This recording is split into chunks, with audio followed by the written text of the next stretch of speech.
Дело в том, что я являюсь заведующей кафедрой экономики труда и управления персоналом Российского экономического университета имени Плеханова. Это один из ведущих экономических вузов страны. Вот суть того вопроса, что вы задали, это как раз тема научного направления подготовки кадров нашей кафедрой. Мы недавно как раз провели большую, даже не конференцию, это практическая такая работа, День карьеры.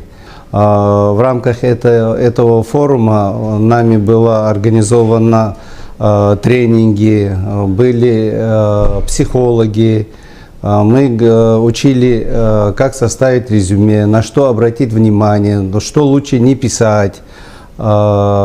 Готовили такие вопросы, которые нашим студентам было ясно, что на какие чисто психологически они могут по своей карьере идти на работу. Хочу сказать, что у нас прекрасная молодежь, и большинство учится очень хорошо.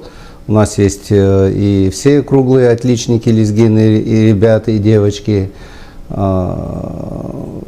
Постоянно вот у меня идет контакт, они бывают у меня в кабинете, приходят на кафедру. Очень много интересных вещей делаем. Недавно вот наша одна лезгинка, которая в прошлом году на Ярансувар получила как лучшая студентка от ФЛНК премию, Саида Рустамова, она сейчас вот была за границей, вернулась с учебы. То есть молодежь есть прекрасная, я надеюсь, что из них выйдут хорошие специалисты. Вот в рамках, я не знаю, дожидаться ли вот то, что сегодня на совете обсуждалось, форум лезгинских бизнесменов, или до этого им отправить какие-то кадровые решения, могли то же самое, что там сделано на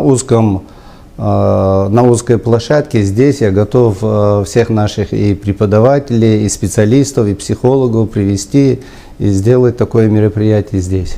А сделать вот такую, даже не конференцию, а конкурс работ, как улучшить экономику республики.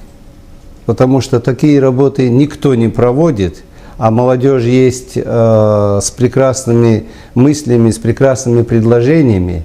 На сегодня мы видим в республике наши хорошие специалисты, они не могут себе реализовать, а есть люди, которые могут хорошие проекты предложить, как развивать экономику.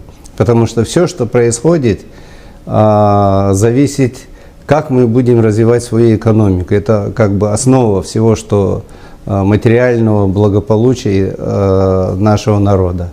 Поэтому мы могли бы такую хорошую конференцию или типа таких работ потом отобрать их и сделать хорошую конференцию. Можно было на это заинтересовать и руководство республики тоже.